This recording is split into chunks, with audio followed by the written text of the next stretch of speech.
Gracias a ustedes por continuar con la sintonía de este espacio Entérate con Mayra. Llegó nuestro momento estelar y es el de recibir a nuestro invitado en el día de hoy. Para nosotros siempre será un placer contar con la presencia del doctor Trajano Vidal Potentini, presidente del Colegio de Abogados de la República Dominicana.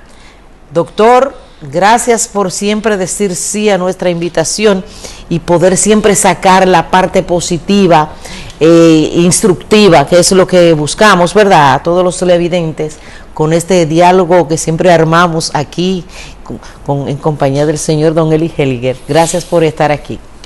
Gracias a ustedes, al país que siguen este espacio y siempre de ustedes con la mejor disposición desde nuestra óptica. Debemos decir que no tenemos verdad absoluta en ninguno de los planteamientos que hacemos, claro, sino que es parte de un ejercicio más que todo democrático, pero tratamos de que sea didáctico, de orientación de estos temas que nos atañen en nuestra condición de presidente del Colegio de Abogados de la República Dominicana. Doctor, bien, mire, en el Senado de la República, en el Congreso, cursa el proyecto de ley que pretende modificar la antigua ley 6132, que rige la expresión y difusión del pensamiento. Eso ha levantado una ola de opiniones a favor y en contra. Algunos dicen que va a limitar, se va a convertir en un valladar para limitar la libre expresión. ¿Qué usted opina de eso? ¿Usted cree que ese proyecto, tal y como fue presentado, necesita algún tipo de modificación? El Colegio de Abogados de la República Dominicana, en virtud de su ley 3-19, está facultado como asesor del Estado en materia de políticas legislativas. Y asumiendo ese error con la responsabilidad que acostumbramos, llevamos una propuesta, llevamos algunas consideraciones, le hemos denominado análisis crítico sobre la propuesta, el proyecto de ley que depositara el Poder Ejecutivo ante el Senado de la República con la pretensión de regular. Yo hubiese preferido que más que regular fuera desarrollar la libertad de expresión y los medios audiovisuales, o los medios audiovisuales en el contexto de la libertad de expresión. Y digo que hubiese preferido desarrollar porque se trata de uno de los derechos fundamentales, derecho a la información, que ya supone varias capacidades, denominado como libertad de expresión e información, y a seguida en el artículo 49 de nuestra Constitución, pues ya hay las capacidades que supone y la redimensión que hoy por hoy logra esta conquista de primera generación, de mucha tradición en todo el constitucionalismo, porque tiene un carácter instrumental. De ese derecho fundamental depende el ejercicio de otros tantos derechos. Por eso hablo de una redimensión y por eso tenemos la ley 200-04, para precisamente poner en relieve de que no se trata de un derecho exclusivo ya hoy día de los periodistas como garantías. El periodismo es un segmento, es un sector. Ya aquí interviene, participa esa capacidad de escrutar, de cuestionar a los funcionarios públicos en el manejo de las cosas públicas. Estamos hablando del derecho a la información. Buscar, recibir y difundir por el espacio, por el medio que entienda de rigor. Esto trae consigo la necesidad imperiosa por demás y uno de los más que retos del déficit que acusamos con la arquitectura constitucional que debió haber sido preparada, orientada a tono con las disposiciones de esa nueva constitución. No podemos tener una ley 6132 que al día de hoy tenga ya 60 y tantos años. De 1962. Estamos hablando de 63 años, o sea, una ley vieja, una ley que no responde en modo alguno a al nuevo entorno digital, al escenario, al desarrollo. Entonces ya, en tiempos de neoconstitucionalismo, una constitución del 2010, Estado social y democrático de derecho, el Estado de derecho es un pilar fundamental, la democracia también, y sirve entonces un catálogo de derechos fundamentales que en atención a una serie de parámetros que pueden ser desarrollados o tocados. Primero hay que mantener el núcleo esencial de ese derecho fundamental, que eventualmente pudiera estar en tensión con otros derechos como el honor, la imagen, perfecto. La privacidad puede estar en tensión y para eso están los tribunales de la República, que son quienes van a hacer en cada caso en particular lo que eventualmente sería el peso que pueda tener uno sobre otro, reitero, en cada caso en particular. Pero para todo esto tiene que haber la denominada llamada cláusula de progresividad. Tú no puedes hacer nada que menoscabe, que atenúe, que diezme lo que es la capacidad, lo que es el esquema en democracia que debe prevalecer en la libertad de expresión, en el derecho a la información, en todas las garantías propias del rubro principal de cualquier democracia. Doctor. Entonces se requiere, se necesita, y por eso nosotros llevamos un análisis crítico donde estamos advirtiendo sobre las eventualidades que pueden darse de cara a un choque de la convencionalidad, para referirnos a los tratados y acuerdos internacionales que tienen un segmento especial, tienen una protección especial por lo que representa, lo que significa este derecho humano, este derecho fundamental que se llama libertad de expresión y que es vital para todo el entorno y desarrollo de cualquier democracia. Es eso lo que está en juego. Entonces eso debemos verlo con pinza. Eso no puede ser un escenario estrictamente de discusión del periodismo. El periodismo, ustedes son quienes tienen posiblemente en cualquier democracia la mayor responsabilidad, porque asumen esa función dentro de un contexto deontológico que supone que le obliga a ustedes en función de una serie de criterios que están recogidos no solamente en esta propuesta de ley, sino en la propia Constitución. No importa porque lo que abunda no daña, pero lo tiene la Constitución, la cláusula de conciencia del periodista, la rectificación, lo que sería el secreto profesional.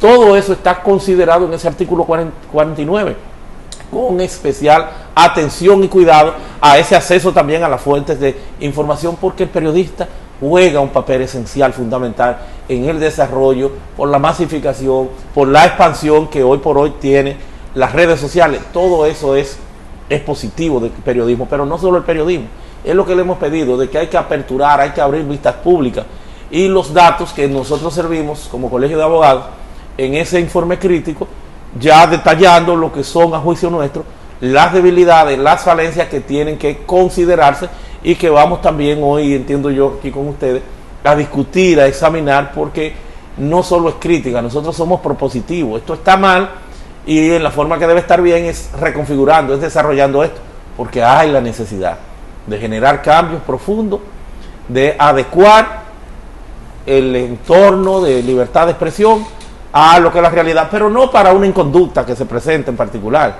Porque tú me dices, bueno, hay un paquete de difamadores y que se pasan y que desbordan las capacidades que tú puedas imaginar, sí, pero eso es el 10, el 15%. Entonces lo que vamos a plantear es una ley que no es para el 10, que no es para el 15, es para todo el mundo. Es la mayoría los que están haciendo un buen trabajo, los que tienen esa tradición, los que vienen de esa escuela, de esa filosofía, de esa mística de trabajo, que es el periodismo profesional. Doctor, en la parte de la comunicación.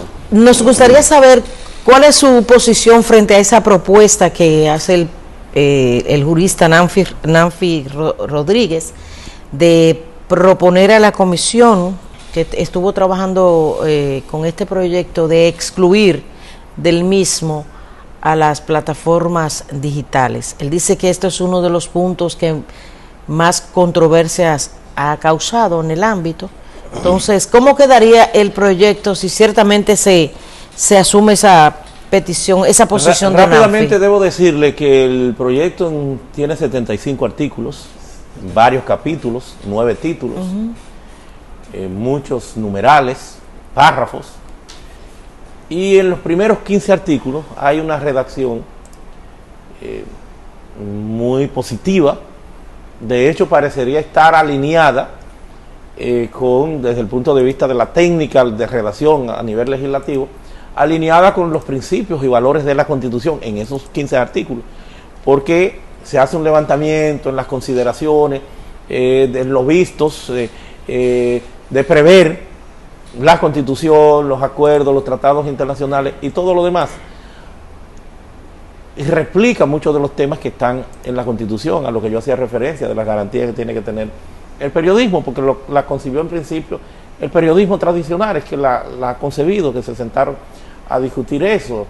Y vamos a ver entonces que no hay muchos inconvenientes en esa parte, porque incluso recogen unos 10 principios rectores de todo este ordenamiento, pero entonces es el problema que más adelante se observa como ya el resto del articulado, más de 60, los próximos 60 artículos, no guardan relación armónica, sistémica, con este despropósito que se plantea a partir de lo que es la configuración, lo que es la conformación de un órgano que se llama INACON.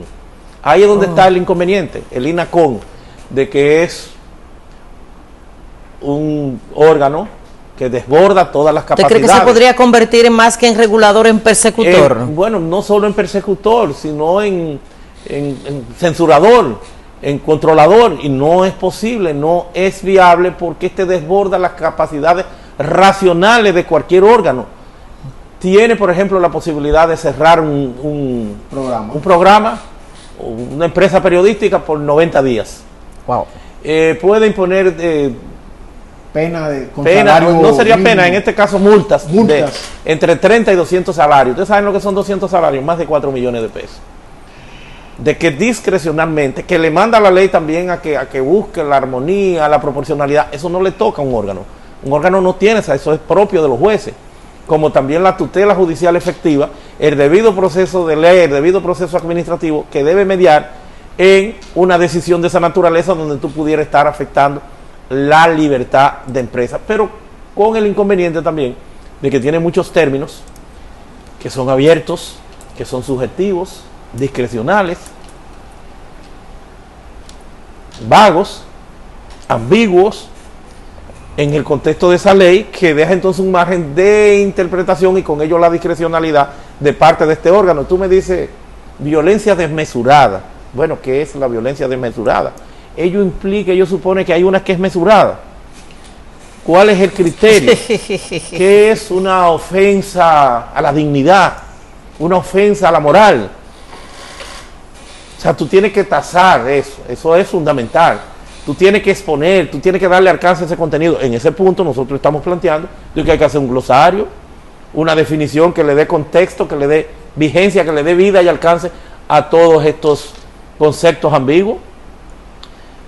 Pero tú no puedes también darle a ese órgano una capacidad reglamentaria más allá de ese entorno, de ese ámbito que es facultativo, que es propio del legislador adjetivo, porque estamos hablando de una ley orgánica, porque regula en los términos del 111, 112 y 113, que clasifica las leyes de la Constitución.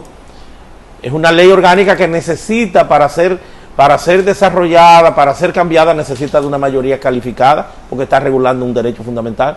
Entonces tú le vas a dar eso a este órgano, de que 60 días después, 6 meses después de haber concebido la ley, de haberlo nombrado y juramentado, tengan que producir un reglamento para el desarrollo de la ley, de un tema tan delicado, personas que es el Poder Ejecutivo que lo designa de ternas que envía al Senado, 5 miembros, pero no son en el fondo esos 5 miembros los que van a dirigir los destinos de ese proceso, los que van a encarnar la jerarquía, la jefatura, sino que es un director ejecutivo que va a nombrar por decreto el Poder Ejecutivo de otra terna que le van a sugerir esos 5 miembros por 2 años. Entonces yo digo, bueno, pero vamos a darle esa función, esa facultad a la Indotel, que tiene ya un escenario, un espacio consolidado institucional, de una tradición, de muchas reglas, de una participación donde están todos los sectores, y que tiene la cosmovisión a nivel de trabajo del entorno digital. Y ya tiene la Instituto estructura. Y que tiene la estructura. Todo eso, claro. Entonces, eso es lo que nosotros estamos planteando. Entonces, ahora, el profesor Nanfi, una persona de gran crédito, de mucho conocimiento, defensor de la libertad de expresión desde el entorno, desde la visión periodística, dice, bueno, ante este acelo, estos ataques, vamos a proponer que se extirpe, que se saque lo relativo a las plataformas digitales. No, si está proponiendo eso, sería sacar la ley completa, o la propuesta de ley completa, porque la redacción de una ley, donde la titulación, ¿verdad?, el enfoque, no es un ámbito, no es un aspecto que está de ñapa, no es un aspecto que se divorcia, que se aparta del resto del contenido, lo que tú estás planteando, es libertad de expresión y los medios audiovisuales. Eso tiene un efecto instrumental, ¿verdad?, que interactúa en el contexto y en el articulado de la ley. O sea, no es que es algo que sobra, no son las disposiciones transitorias, vamos a eliminarlas, no. Si tú eliminas un segmento, una parte, estás eliminando la ley. Porque en el contexto inicial de la ley, el no considerando se toma en función de el tema digital. El articulado, los principios, todo tienen que ver con el tema digital.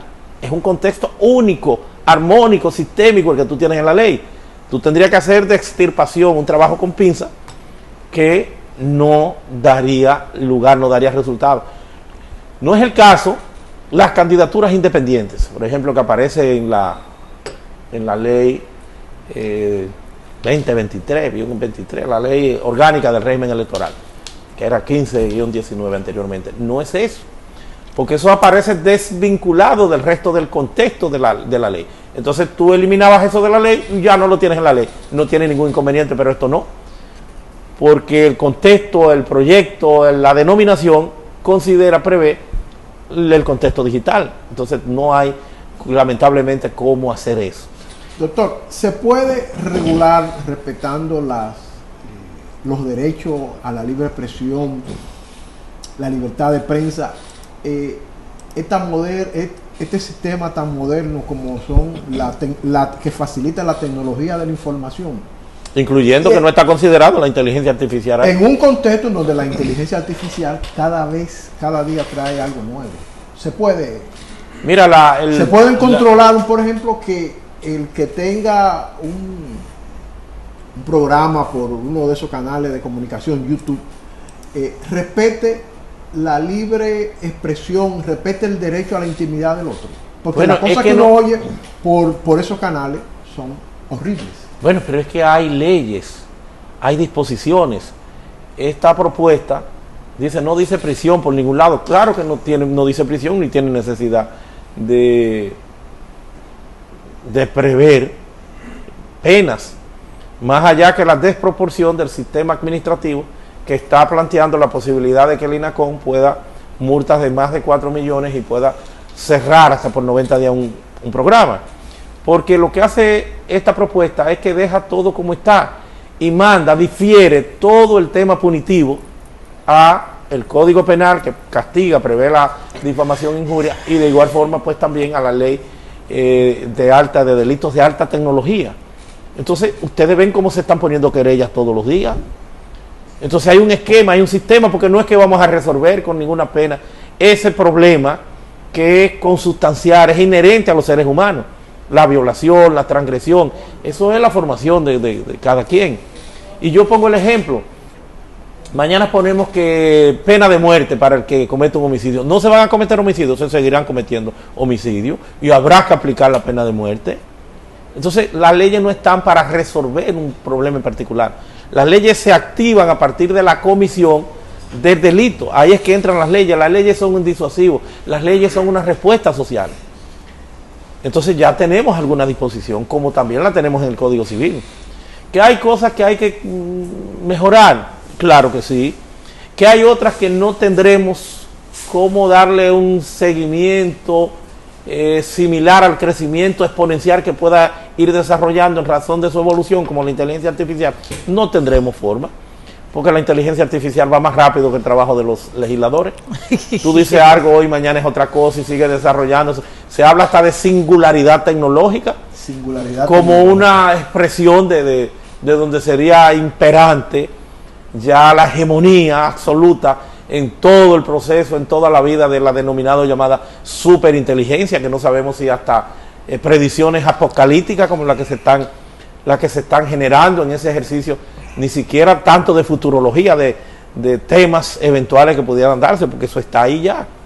Entonces exponencialmente esto trae consigo la comisión de muchos ilícitos, cada vez más sofisticados y más difíciles. A este mismo programa lo replica la inteligencia artificial y lo pone a usted a hablar, a decir lo que entienda.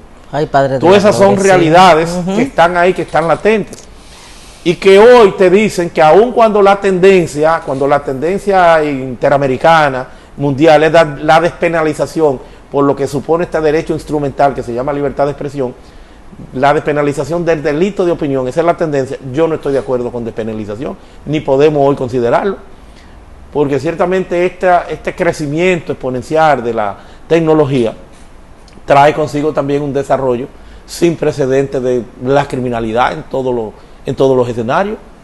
Entonces eso no puede estar divorciado, apartado hoy de un entorno, de un esquema punitivo como tenemos en República Dominicana. Doctor, mire, nosotros no creemos que usted se vaya de este escenario sin antes, como Colegio de Abogados de la República Dominicana, una entidad sumamente importante en todo el quehacer, ¿verdad?, del país. ¿Cómo usted valora esa reunión que tuvo el presidente de la República con 4 expresidentes, donde se adoptó una agenda común para hacer frente a la crisis haitiana? En principio yo debo reiterarle a nuestra clase política que el tema haitiano es un tema país y que como tal el mismo tiene que tener un abordaje más inclusivo. Tú no puedes triste exclusivamente con ni siquiera la clase política, con un segmento de la clase política que encarne la mayoría del electorado. Eso es correcto, pero esto no es un tema de solamente a los políticos, esto es un tema de todos y tiene que ser una gran cumbre, como estamos nosotros planteando, el colegio, la Fundación Justicia y Transparencia y el Partido Esperanza Democrática, que hemos lanzado una cumbre nacional por la dominicanidad, un espacio permanente en República Dominicana, de lo que sería esa discusión, ese pluralismo que debe imperar en todas esas opiniones, y vamos a hacer muchas consultas. Entonces yo tengo esa crítica de que tiene que ser más amplio. No obstante, es un mensaje muy positivo y sobre todo que lograron estos grandes líderes, expresidentes todos, lograron zanjar sus diferencias en el mismo proceso de discusión, en escasamente los pocos días de la convocatoria, porque ustedes recuerdan que había planteado previamente el presidente Mejía de que iba a plantear un plan de regularización, lo que por ejemplo yo no estoy de acuerdo, plan de regularización, pero es un hombre coherente porque no es ahí, él lo ha planteado siempre, pero lograron sacar eventualmente esas perturbaciones de un escenario que mandó el mensaje correcto finalmente. Por eso hay que valorarlo de positivo, porque pone de manifiesto una voluntad política al más alto nivel de darle la trascendencia, la importancia que supone el tema haitiano. Eso es positivo, además también en el ámbito democrático, de unidad, y nosotros esa parte la saludamos, amén de que tenemos esa reserva de que tienen que tratar de ser más inclusivos, de que no es un problema de lo político, del que represente el electorado, que no necesariamente es representativo de la ciudadanía, del pueblo. Es la expresión de la democracia en los términos de la participación que se da, pero no llegaron ni siquiera al 50%. Una abstención terrible, o sea, hay más de un 50% que no votó, 48 y tanto fue el pasado proceso electoral, una abstención sin precedentes. Entonces todo eso yo creo que tiene que llamar a la atención y entender que hay que ser más plural, más abierto, más participativo, sin denotar ya finalmente los resultados que salieron de ahí, el mensaje al país que nosotros le saludamos. Bueno, con esta posición despedimos la participación del doctor Trajano Vidal Potentini, presidente del Colegio de Abogados de la República Dominicana, porque nos acompañó aquí siempre. Está atento a esa invitación para compartir ese mensaje tan importante en este espacio Entérate con Mayra. Muchísimas gracias, doctor. Gracias a ustedes y al país, ¿verdad?, que nos hace el favor de esta sintonía. Así es, manténganse en sintonía que volvemos con más de Entérate con Mayra.